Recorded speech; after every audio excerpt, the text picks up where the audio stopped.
Capítulo 5. La primera elección presidencial y el fraude de 2006. El 19 de enero comencé la campaña presidencial en Netlatonoc, en la montaña de Guerrero, una de las regiones más pobres del país. Una vez más, quise dejar de manifiesto mi compromiso con los desposeídos y olvidados de México. Durante 10 meses de precampaña y campaña, recorrí 140,000 kilómetros de autopistas, carreteras y caminos de terracería para llegar a ciudades y pueblos de todas las regiones de México. Realizamos 681 mítines y nos reunimos con 3,500,000 personas. Desde el principio opté por apoyarme en la gente para hacer campaña. La idea fue desatar la creatividad y el ingenio de los mexicanos, como había sucedido ya durante el movimiento contra el desafuero. De esta forma, muchas mujeres y hombres se convirtieron en promotores del cambio. Se dedicaron a convencer a vecinos, familiares y compañeros de trabajo. Corrían la voz, elaboraban volantes y los distribuían. Hacían sus propias cartulinas, mantas, banderas, pintaban bardas y colocaban la propaganda en casas, autos o centros de trabajo. En fin, puedo decir que esta lucha la hicimos entre todos y que así se debe seguir haciendo. Otra característica fue que la campaña no se limitó a la publicidad o a la mercadotecnia, porque no se trataba de introducir un producto al mercado, sino de postular y transmitir ideas para la transformación del país. Además, las campañas que se sustentan únicamente en la publicidad requieren mucho dinero y nosotros no estábamos dispuestos a conseguirlo a cambio de subordinar principios y decisiones futuras, sometiéndonos a grupos de intereses creados a cambio de financiamiento electoral. Desde el principio dije que no quería llegar a toda costa a la presidencia de la República ni dejar trozos de dignidad en el camino. Con mucha claridad sostuve que no quería el cargo para pasármela pagando facturas a potentados o a el hampa de la política, que no quería llegar atado de pies y manos, sino con absoluta libertad para poder cumplir con el compromiso de transformar al país. Debe saberse que varios de los hombres más ricos de México me ofrecieron dinero. Nunca acepté. Sostengo que quien acepta este tipo de ayuda termina sometiéndose y pierde su libertad. En los niveles de la política mafiosa que imperaba en el país, nadie da nada sin pedir algo a cambio. Con esa consideración en mente, me negué a reunirme con el Baster Gordillo. Muchos, incluidos los paladines de la llamada izquierda moderna, podrán decir que política es negociación. Sí, siempre y cuando no se comprometan principios y se pierda la dignidad. Ahora más que nunca, quien gobierne México necesita autoridad moral. Además, ¿de qué sirve el poder si se llega a él sin libertad para transformar? ¿Acaso se piensa que sería posible cambiar el país si se hacen compromisos vergonzosos con la oligarquía y con el hampa de la política? No. Por eso sostengo que Felipe Calderón fue un pelele y esto no es un insulto, sino una descripción. ¿No es grotesco que le haya entregado la Secretaría de Educación Pública a el Baster Gordillo? El tiempo que Calderón estuvo en la presidencia lo dedicó a pagar facturas o favores a quienes lo apoyaron con dinero o le ayudaron en el fraude para imponerlo. Tampoco engañar a nadie, es decir, recibir dinero, hacer compromisos y no cumplir. Eso es perverso y temerario. En un nivel menor, porque estábamos hablando de la gran mafia de la política mexicana, cuando en campañas de gobernadores o de presidentes municipales se recibe dinero o se hacen tratos con el narcotráfico, si se cumplen los acuerdos, se cae en el delito de asociación delictuosa, en la esfera del derecho penal. Y si no se cumplen, la delincuencia organizada no perdona. Por eso yo no engañé a nadie, actué con franqueza. Traté de convencer y persuadir de que era necesario un cambio real y que nuestro triunfo no significaba una amenaza para nadie. Afirmé que incluso podría convenirles porque ya no era posible mantener el país en franco deterioro, en decadencia. Pero las cúpulas no fueron capaces de entender ni de aceptar nada. Decidieron optar por el fraude y nos robaron la elección. Prefirieron seguir viviendo en el mundo de los carros blindados y rodeados de guaruras, o pasando largas temporadas en el extranjero, en vez de contribuir a la renovación de la vida pública en México. Nunca en la historia reciente de México una campaña política se había definido con tanta claridad a partir de dos proyectos de nación, no solo distintos, sino contrapuestos. Este proceso ubicó a cada quien en su lugar. Se mostraron con pasión las preferencias o discrepancias políticas de los ciudadanos hasta en el mismo seno familiar. Quedaron al descubierto el pensamiento y los intereses que representan periodistas, intelectuales, empresarios y otros miembros de la llamada sociedad política. Nuestros adversarios tuvieron que salir a defender con descaro el proyecto antipopular y entreguista que se aplicaba, con expresiones tan directas como las de Fox. Debemos seguir por el mismo camino, o la otra, hay que cambiar de jinete pero no de caballo. También el sector empresarial apostó por mantener la misma política económica y el candidato de la derecha se alineó expresando que él no cambiaría el modelo económico ni revisaría el Tratado de Libre Comercio de América del Norte. Nosotros, por el contrario, sostuvimos que el país ya no aguantaba más de lo mismo y que eran necesarias una rectificación en el rumbo y una transformación profunda. También sostuve que se debía cambiar la forma de hacer política y, sobre todo, que era imprescindible terminar con los privilegios. Durante mi campaña definimos casi a detalle el proyecto alternativo de nación. Dijimos que, al llegar a la presidencia, nos comprometíamos a reactivar la economía, a generar empleos y a garantizar mejores condiciones de vida para la mayoría de nuestro pueblo. Sacaríamos al campo del abandono en que se encontraba. Se fomentaría al sector agropecuario, pesquero y forestal. Apoyaríamos a comuneros, ejidatarios y a pequeños propietarios. Se fijarían precios de garantía. Se protegería a los productores nacionales, como lo hacen casi todos los gobiernos del mundo. Impulsaríamos la industria de la construcción, no solo porque hacía falta crear infraestructura y realizar obras públicas, sino porque de esa manera reactivaríamos rápido la economía y se generarían muchos puestos de trabajo. Fomentaríamos el turismo para generar divisas y empleo, protegiendo el medio ambiente y el patrimonio histórico y cultural. Modernizaríamos el sector energético para convertirlo en palanca del desarrollo nacional. Cambiaríamos la política petrolera, que consistía básicamente en vender petróleo crudo al extranjero e importar gasolinas, gas y productos petroquímicos. De esa forma, daríamos valor agregado a la materia prima.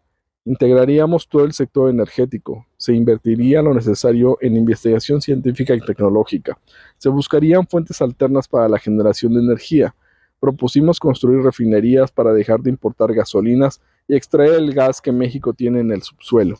Hicimos el compromiso de no aumentar el precio de la energía eléctrica, el gas, las gasolinas y el diésel, para impulsar la industrialización del país y ser competitivos en el mercado internacional, sin privatizar la industria eléctrica ni el petróleo. Nuestra propuesta significaba progreso con justicia, porque como decía don Jesús Silva Herzog, progreso sin justicia es retroceso. Reiteraba también que estábamos a favor de la modernidad, pero forjada desde abajo y para todos. En consecuencia, nos comprometimos a empezar a pagar la deuda que tenemos con las comunidades y con los pueblos indígenas de México, la verdad más íntima de nuestro país. Dijimos que dotaríamos de servicios públicos a las colonias populares de las grandes ciudades, incluidas las ciudades fronterizas y los principales centros turísticos. Se aplicaría el programa de la pensión alimentaria para todos los adultos mayores del país.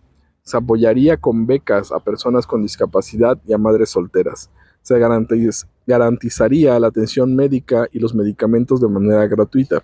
Se fortalecería la seguridad social y se atendería de manera prioritaria la educación pública gratuita y de calidad en todos los niveles escolares. De manera específica, cumpliríamos el compromiso de garantizar 100% de cobertura en educación superior. Ningún joven sería rechazado en las universidades públicas. Daríamos la atención que merece a la actividad cultural. La política en esta materia la definirían los propios creadores y de ellos saldría el nuevo responsable de su aplicación. Fomentaríamos la práctica del deporte, tanto en su vertiente de esparcimiento y salud como en la de alto rendimiento. Asimismo, reafirmé que la política exterior de nuestro gobierno se sujetaría a los principios constitucionales de no intervención, autodeterminación de las naciones, solución pacífica de las controversias y cooperación para el desarrollo. Tener buenas relaciones con todos los pueblos y gobiernos del mundo porque llevaríamos a cabo una política exterior mesurada, nada protagónica. No seríamos candil de la calle y oscuridad de nuestra casa. Aplicaríamos el principio de que la mejor política exterior es la interior, en el entendido de que si hacemos bien las cosas en nuestro país, si hay progreso, justicia, seguridad y paz social, van a respetarnos afuera. Dijimos también que no nos meteríamos en asuntos de otros pueblos y otros gobiernos porque no queríamos que nadie interviniera en los asuntos que solo competen a los mexicanos, como país libre y soberano que somos, y subrayé que el presidente de México no sería pelele de ningún gobierno extranjero. Propusimos dar un enfoque social al problema de la inseguridad pública, Sostuvimos que la mejor manera de enfrentar la delincuencia es crear mejores condiciones de vida y de trabajo para nuestro pueblo, sin dejar, por supuesto, de atender los efectos. Combatiríamos la corrupción en los cuerpos policíacos, no permitiríamos ninguna forma de asociación entre la delincuencia organizada e instancias o personas de gobierno, porque en ese caso no hay fronteras, no hay autoridad. No caeríamos en la torpeza de combatir a una banda y proteger a otra. La ley, dijimos, se tiene que aplicar por parejo y sin contubernio. También expresé que aspirábamos a establecer en México la justicia en el marco de la libertad y el respeto. Gobernaríamos con apego a la Constitución y a las leyes. Se fortalecería la división y el equilibrio entre los poderes. No se permitirían violaciones a las garantías individuales y a los derechos humanos. Demostraríamos que la gobernabilidad es posible sin autoritarismo y sin represión, y cumpliríamos con la responsabilidad del gobierno de mantener la estabilidad social y política. Una autoridad democrática, explicamos, tiene que garantizar la gobernabilidad mediante el diálogo, el acuerdo y la tolerancia sin recurrir a la represión. Me comprometí a hacer valer el principio juarista de nada por la fuerza, todo por la razón y el derecho. Ofrecimos garantizar la libertad de expresión, la libertad religiosa, la libertad de crítica, el derecho a disentir y los derechos de las minorías. También repetí muchas veces que la venganza no es mi fuerte. No odio ni albergo rencores, soy un hombre feliz.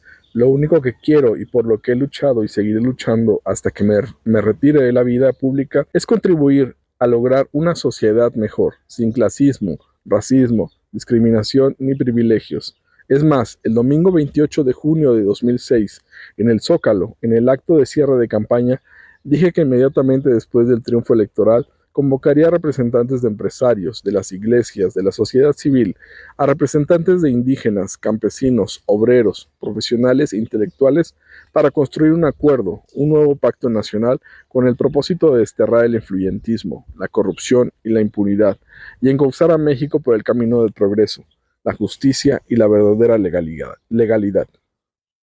Durante la campaña siempre expliqué de manera sencilla y cómo íbamos a financiar el desarrollo del país y a cumplir con nuestros compromisos.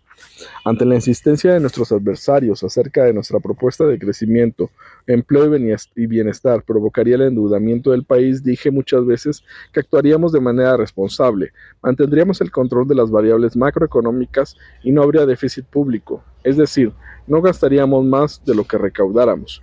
Se garantizaría la autonomía del Banco de México y se controlaría la inflación. En pocas palabras, habría un manejo técnico no ideológico de la economía. Además, sostuve que nuestra fórmula para financiar el desarrollo no requería la contratación de deuda pública ni de aumentar o crear nuevos impuestos. Nuestra propuesta para obtener recursos y financiar el desarrollo se sustentaba, como ahora, en tres grandes decisiones. Primero, combatir la corrupción. No permitir que se robaran el presupuesto, que es dinero del pueblo. Siempre he sostenido que nada ha dañado más al país que la deshonestidad de sus gobernantes. Esa es la causa principal de la desigualdad social y económica. Siempre he creído también que no solo hay que combatir la corrupción por razones de índole moral, sino también porque con ello se liberan fondos para el desarrollo. Segundo, implementar una política de austeridad de Estado para impulsar el crecimiento y garantizar el bienestar. Para lograr este propósito, se reduciría el costo del gobierno para la sociedad. Teníamos bien estudiado cómo ahorrar 100,000 millones de pesos desde el primer año, lo cual implicaba terminar con los privilegios a las altas esferas del gobierno. Repito, en ninguna circunstancia, y menos una situación de estancamiento económico, desempleo y empobrecimiento, los servidores públicos pueden disponer del presupuesto para obtener altos salarios, prestaciones, beneficios y comodidades. Por el contrario, esos recursos deben canalizarse a la atención de las necesidades apremiantes de la gente. No puede haber gobierno rico con pueblo pobre. Tercero, terminar con los privilegios fiscales. En México se tenía una evasión fiscal de hasta 50%. Éramos uno de los países con más privilegios fiscales en el mundo. Por ejemplo, los influyentes, los que estaban cerca de la Secretaría de Hacienda o de Los Pinos, no pagaban impuestos, y cuando los pagaban, se los devolvían. Era una gran injusticia, pues los que sí aportaban sus contribuciones eran los integrantes de las clases medias, los pequeños y medianos empresarios, los comerciantes, los profesionales y el pueblo raso, pero no los de arriba. Prometí que eso terminaría y que con ello se fortalecería la hacienda pública y contaríamos con recursos suficientes para financiar el desarrollo del país. Según nuestros cálculos, evitando la evasión fiscal y terminando con los privilegios que significaban los regímenes especiales para las grandes corporaciones económicas y financieras, íbamos a poder obtener desde el primer año de gobierno alrededor de 200,000 millones de pesos anuales de ingresos adicionales. Inevitable, el proyecto alternativo de nación fue creando recelo entre quienes no aceptan ningún cambio en la vida pública del país. No olvidemos que, a pesar de los grandes y graves problemas nacionales y, sobre todo, de la crisis económica y de bienestar social que se padecía, el régimen de corrupción y privilegios era benéfico para una pequeña élite que se había enriquecido obscena y descaradamente al amparo del poder público. Aún con la cacareada salida del PRI de Los Pinos y la llegada de Fox en México, siguió mandando una oligarquía con fachada de democracia. La alternancia fue una burda simulación. El trabajo de Fox y de Salina consistió en reunir al grupo de potentados en contra de nosotros. Ellos fueron los principales orquestadores de toda la campaña que desembocó en el fraude electoral. Fox siempre utilizó la investidura presidencial y los recursos del Estado para impedir por todos los medios que yo llegara a la presidencia de la República. De hecho, convirtió la residencia oficial de Los Pinos en la casa de campaña del candidato de la derecha. Se dedicó de principio a fin a hacer el trabajo sucio en mi contra. Por ejemplo, en noviembre de 2005 le pidió al presidente del Partido Verde Ecologista, Jorge Emilio González Martínez, que se uniera en la coalición con el PAN y ayudara a Felipe Calderón, porque yo representaba un peligro para México. El diálogo fue grabado por el propio González Martínez. En fin, es vergonzosa la manera en la que Fox degradó su responsabilidad de jefe de Estado y se comportó como jefe de grupo o de camarilla. Como decía, la presidencia alineó en nuestra contra a la cúpula del sector empresarial. Los más importantes hombres de negocios vinculados al poder se unieron con diversas motivaciones para apoyar abiertamente al candidato de la derecha. En ello tuvieron una actuación muy destacada Gastón Azcárraga y Claudio X González, presidente y expresidente respectivamente del Consejo Mexicano de Hombres de Negocios. El primero le había ayudado a Fox con recursos durante su campaña en 2000 y en pago, prácticamente le regaló la Compañía Mexicana de Aviación. Azcárraga fue uno de los traficantes de influencias más beneficiados del sexenio. Según la revista Expansión, ocupaba el lugar 55 entre los hombres más ricos de nuestro país, y en los primeros años de gobierno espurio de Calderón saltó al 7º lugar. Junto a Claudio X González, había sido por muchos años presidente del consejo de la empresa Kimberly-Clark de México, y fue asesor económico de Carlos Salinas de Gortari. Como es lógico, estos dos personajes siempre nos vieron con malos ojos y se dedicaron a hacer labor en el interior del gremio empresarial en contra de nosotros. También participaron en la campaña los presidentes de los organismos del segundo rango del sector empresarial. Cabe decir que la mayor parte de estas corporaciones, cámaras y consejos está representada por gerentes o empresarios que actúan como empleados de los grandes hombres de negocios y desde tiempo atrás están vinculados al PAN.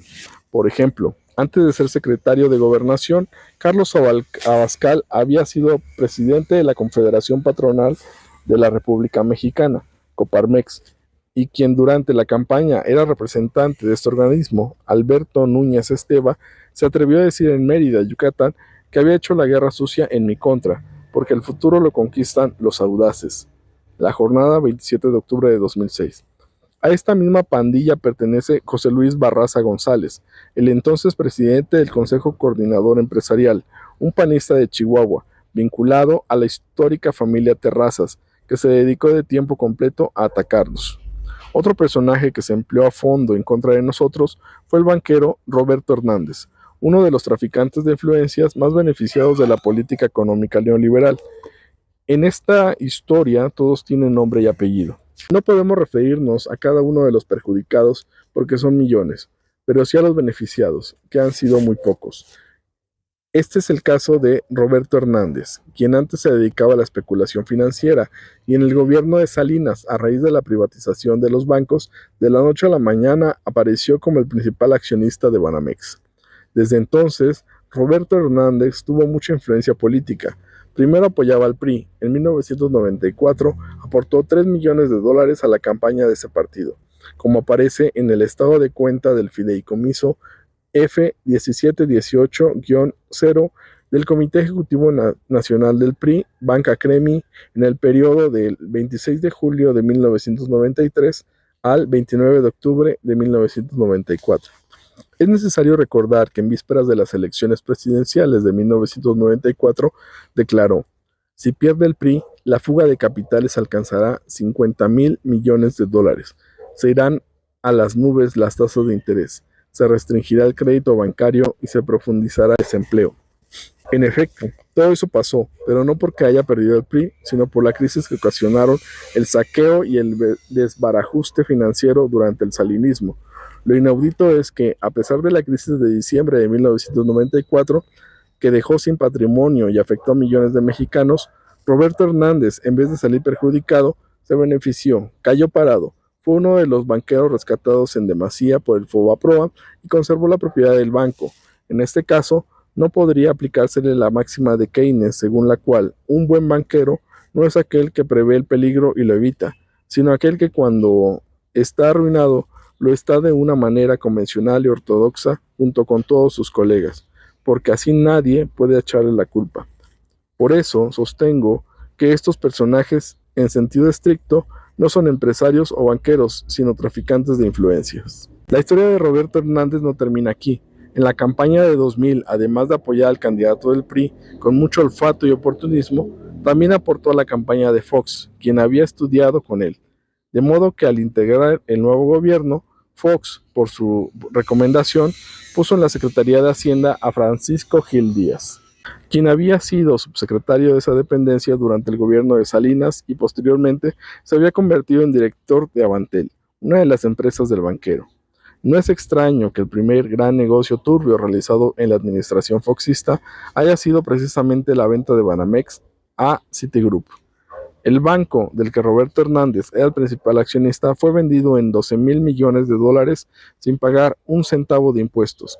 Este tipo de operaciones no se da en ningún lugar del mundo. Lo subrayo porque los defensores del modelo neoliberal son muy dados a utilizar el discurso demagógico de la legalidad, la globalización, el libre comercio, la competencia, las mejores prácticas y los más altos estándares internacionales, siempre y cuando, claro está, sean ellos los beneficiados. Además, al mismo tiempo que a Hernández se le condonaban 3,000 millones de dólares de impuestos, porque eso era lo que debía pagar, Fox también estaba proponiendo, a partir de una recomendación de su secretario de Hacienda, el ex empleado de Roberto Hernández, que todos los mexicanos pagaran IVA en alimentos y medicamentos.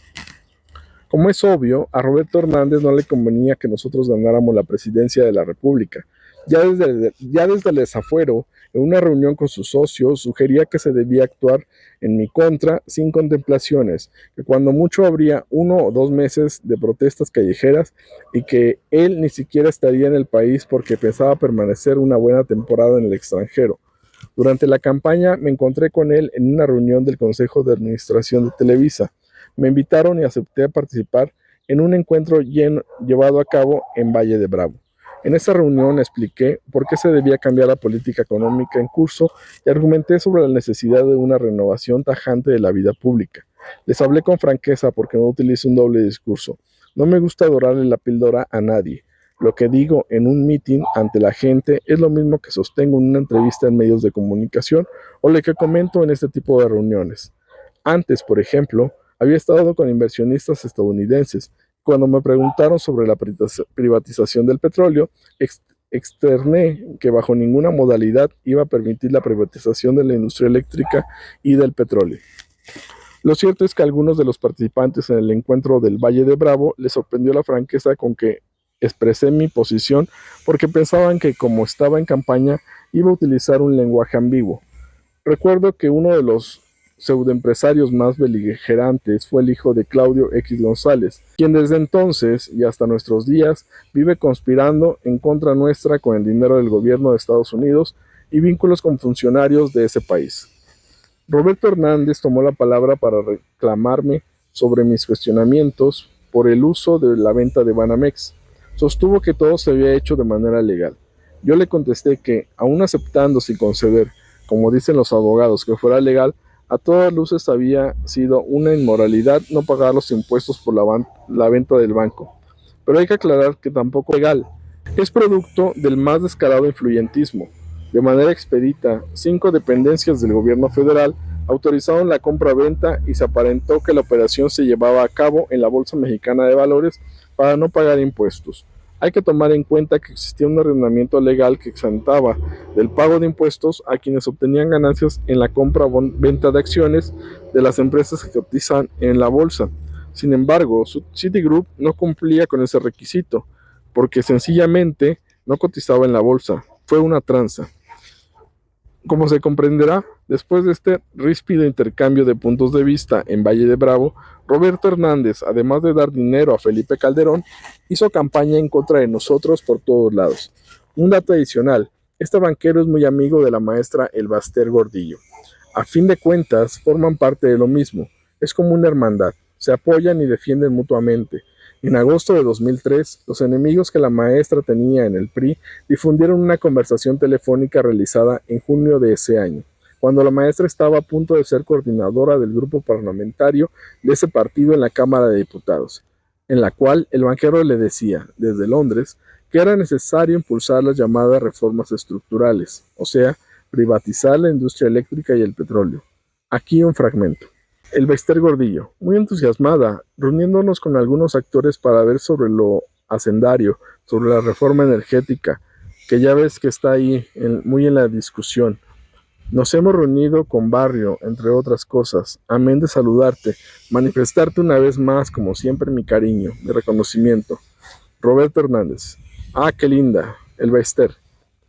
¿Por qué están habiendo reuniones con empresarios, con banqueros, con una serie de Elbaster, porque están habiendo reuniones con empresarios, con banqueros, con una serie de gentes para ir ideando qué vamos a hacer? En días pasados, la comida fue en casa de Francisco Barrio.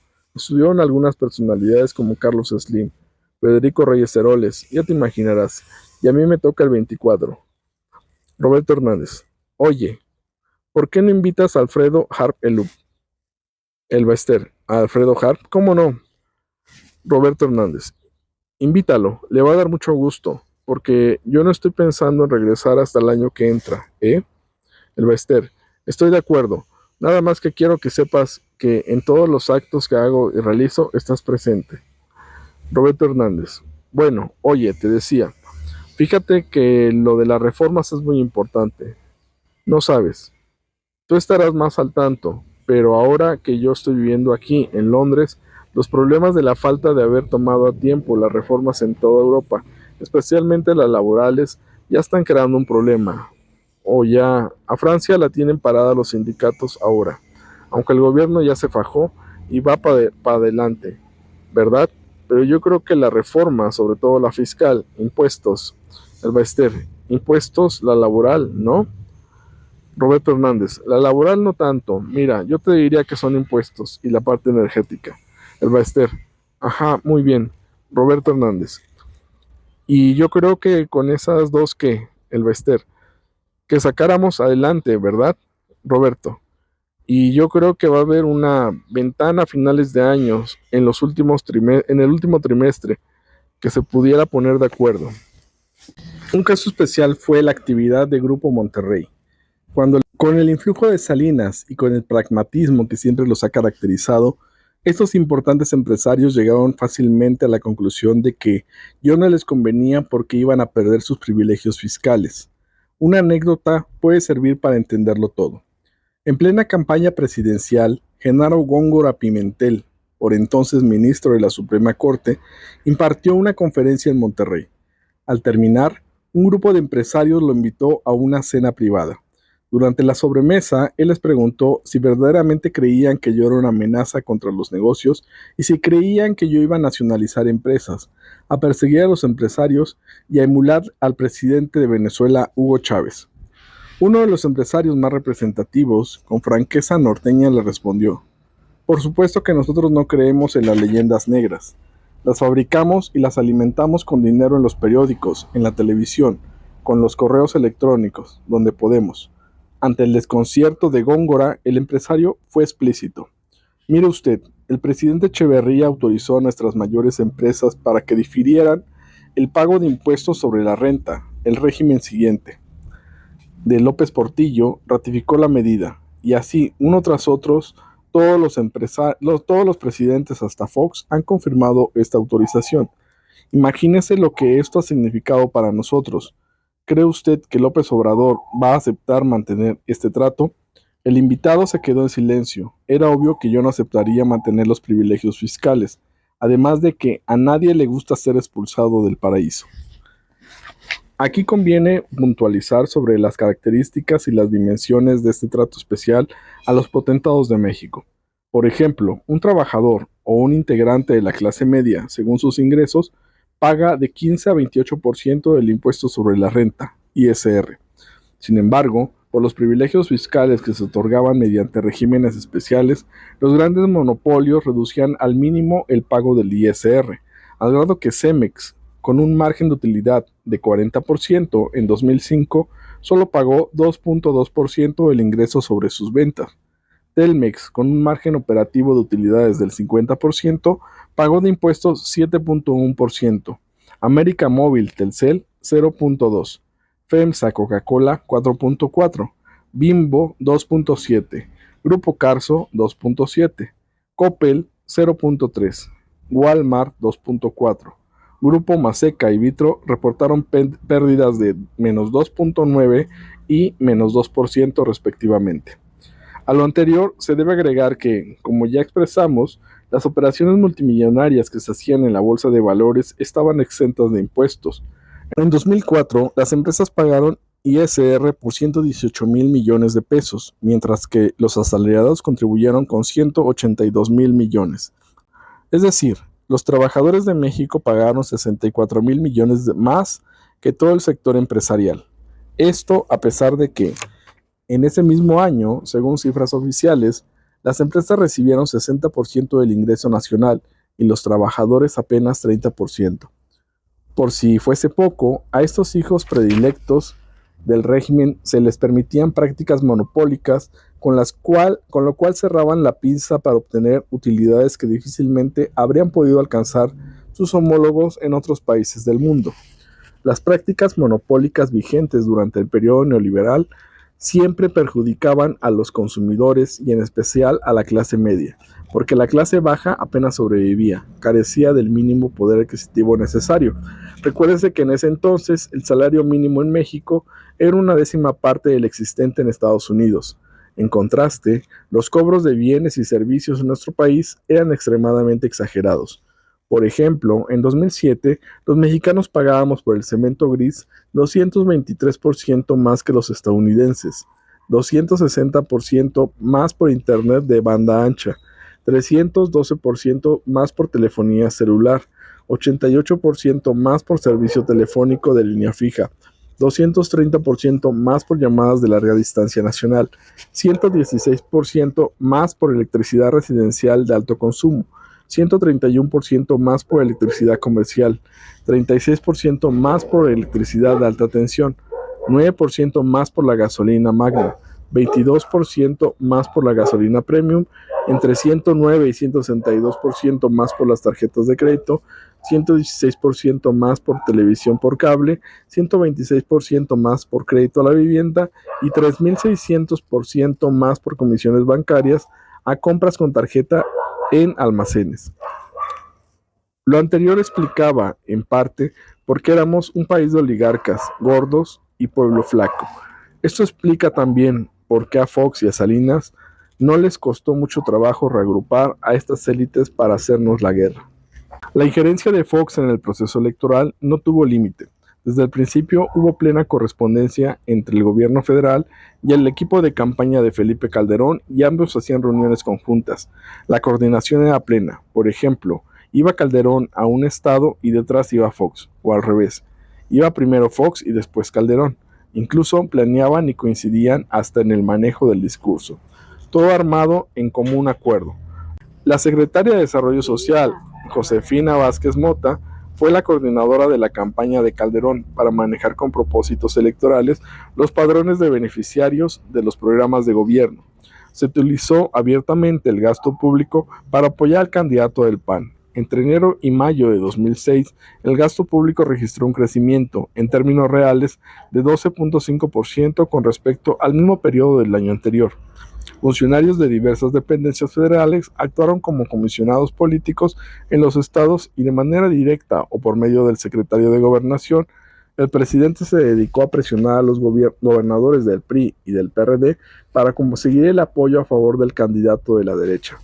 Los que no estuvieron de acuerdo fueron bloqueados y les retuvieron los recursos de las participaciones federales. Pero lo más deleznable de todo fue la guerra sucia. De manera permanente, Fox utilizó los medios de comunicación para atacarme. El régimen contrató a 2 publicistas extranjeros, Dick Morris de Estados Unidos y Antonio Sola de España, mercenarios que crearon la leyenda negra sobre mi persona e idearon la propaganda fascista según la cual yo era un peligro para México. Desde Los Pinos se enviaron millones de correos electrónicos para difamarme impunemente, todo lo cual fue denunciado y probado. No obstante, aun cuando la Fiscalía especializada en delitos electorales de la PGR aceptó que se habían enviado 7 millones de correos desde Los Pinos, resolvió que no había delito que perseguir. La fiscal María de los Ángeles Fromou usó como argumento algo verdaderamente absurdo. La Fiscalía hizo toda la investigación, pero al tener los peritajes y la información derivada de todas las diligencias que realizamos, lo que tuvimos es que estos correos, estas campañas en las que se estaba utilizando los correos electrónicos, eran contra un candidato o un partido político, y nuestro Código Penal Federal establece la prohibición sobre el destino de recursos públicos para apoyar a un partido o a un candidato, no en contra. Es decir, que la prohibición era para apoyar a un candidato, pero en este caso no se interpretó que los correos sirvieran para apoyar a Calderón, sino que eran para atacarme, lo cual no configura, según su razonamiento, ningún delito. En forma paralela, se desarrolló una campaña profesional de alta intensidad a través de Internet para destruir mi imagen con base en información y argumentos falsos. No se trató de una acción espontánea de ciudadanos, sino de una campaña orquestada por profesionales, los cuales realizaron una operación similar con llamadas telefónicas, mediante el uso de call centers para calumniarme e infundir miedo a la gente. Se llegó al extremo de llamar a mi casa, contestó mi hijo Gonzalo, y cuando le preguntaron por quién iba a votar y respondió que por mí, le replicaron que si no sabía que yo había endeudado a la Ciudad de México y que, si llegaba a la presidencia, les quitaría sus casas a quienes tuvieran más de una, entre otra serie de mentiras. En plena guerra sucia, en una entrevista, Denise Merkel le preguntó a Calderón: ¿aceptaste hacer una campaña tan fuertemente negativa, digamos, hablando tan mal del adversario, porque sentiste que era la única posibilidad de remontar las encuestas en un momento donde parecía realmente que Andrés Manuel era inalcanzable? La respuesta fue: la campaña negativa fundamentalmente corrió por cuenta del Partido Acción Nacional. Y cuando ella le insiste: ¿estabas de acuerdo con eso?, riéndose y haciéndose el chistoso, contestó: sí gano, Denise. Como dicen en mi tierra, haya sido como haya sido. Este es el mequetrefe que llegó con fraude a ser presidente de nuestro gran país. Toda esta guerra sucia sucedió en el marco de un acuerdo entre Fox, Calderón y los dueños de Televisa, y fue precisamente en coincidencia con la aprobación en el Senado el 31 de marzo de 2006 y la promulgación por orden de Fox el 11 de abril de 2006 de la nueva Ley de Radio y Televisión, que permite a las televisoras monopolizar todo el espectro de las telecomunicaciones en el territorio nacional. A partir de entonces, Televisa prácticamente se hizo cargo de la estrategia publicitaria del PAN y transmitió sin límite todos los mensajes negativos en contra de nosotros, con el emblema de ese partido, del Consejo Coordinador Empresarial y de supuestas organizaciones civiles. A partir de entonces nos exigió pago por adelantado para transmitir nuestros mensajes y con el pretexto de que no estábamos al corriente, dejó de transmitir nuestra propaganda durante una semana. Además, en la campaña de Calderón, cesó raudales el dinero de procedencia desconocida. De acuerdo con la empresa Verificación y Monitoreo contratada por el periódico El Universal, el gasto acumulado por Calderón rebasó el tope de campaña establecido por el IFE. Tan solo del 19 de enero al 28 de junio de 2006, los anuncios del candidato del PAN en la Ciudad de México, Guadalajara y Monterrey fueron equivalentes a 617.109.873 pesos, con un límite de 651.428.441.67 pesos. A esto habría que agregar el gasto de las campañas paralelas en contra de nosotros y para favorecer al candidato de la derecha que llevaban a cabo las empresas Jumex y Sabritas, el Consejo Coordinador Empresarial, la Asociación Civil Ármate de Valor, Víctor González Torres, Dr. Simi y Demetrio Sodi, según el IVOP. Entre todos ellos erogaron 348.032.631 pesos, sin incluir otros gastos en publicidad regional, en radio, ni los desembolsos para la promoción del voto, la estructura electoral y el pago a publicistas. Durante la campaña, el IFE, que debía actuar con imparcialidad, se convirtió en un ariete del partido de la derecha. Conviene recordar que cuando se eligió en la Cámara de Diputados al consejero presidente y a los consejeros electorales de este organismo, las propuestas del PRD fueron desechadas y todos ellos fueron nombrados por el PAN y por la entonces coordinadora del grupo parlamentario del PRI, Elba Ester Gordillo, quien en términos prácticos fungió como aliada del PAN. Como era de esperarse, el IFE no hizo nada para detener la guerra sucia y el Código Federal de Procedimientos Electorales fue violado impunemente. Ese ordenamiento vigente señalaba: es derecho exclusivo de los partidos políticos contratar tiempos en radio y televisión para difundir mensajes orientados a la obtención del voto durante las campañas electorales. Artículo 48, párrafo 1. Asimismo, establecía que en ningún caso se permitirá la contratación de propaganda en radio y televisión en favor o en contra de algún partido político o candidato por parte de terceros. Artículo 48, párrafo 13. La parcialidad del IFE fue puesta en evidencia por el tratamiento diferente que dio a las intervenciones del expresidente de España, José María Aznar, y del presidente de Venezuela, Hugo Chávez. Cuando intervino Aznar a favor de Calderón, el IFE se abstuvo de actuar. En cambio, cuando Chávez respondió al spot del PAN en el que lo involucraban, de inmediato el instituto condenó la actitud del mandatario venezolano. Es más, el Tribunal Electoral del Poder Judicial de la Federación ordenó el retiro de algunos spots, pero el IFE no hizo caso. Como se recordará, la campaña negra empezó con un ataque del presidente de la República por mi ofrecimiento de reducir los precios de los energéticos. El ataque presidencial se repitió y ante ello respondí con la expresión: cállate, chachalaca. A partir de mi respuesta, el PAN sacó un spot en la televisión relacionado con el presidente de Venezuela y el IFE guardó silencio. La coalición por el bien de todos pidió que fuera retirado. El Tribunal Electoral ordenó el retiro, pero el Consejo del IFE se negó. De modo que el caso fue nuevamente al tribunal, que volvió a ordenar su retiro, pero para entonces ya habían transcurrido más de un mes de estar al aire el spot que nos calumniaba. Por cierto, cállate, chachalaca es una expresión tropical que se usa hasta en familia, en Tabasco y en otras partes. Cuando hay alguien que habla y habla sin sentido, como ese pájaro gritón, uno le dice chachalaca o cállate, chachalaca, pero con mala intención, los publicistas de Calderón convirtieron esta expresión popular en un insulto y lo vincularon con el estilo de hablar del presidente Chávez. Por ejemplo, 15 días antes del incidente de Chachalaca, Felipe Calderón en un mitin le respondió a una persona que con gritos le pedía ser atendida. Al pensar que lo estaba cuestionando, le pidió a la concurrencia que le silbaran para que, como si saludaran al árbitro.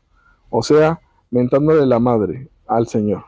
Sin embargo, esta majadería no la retomó la televisión y no les pareció ofensiva.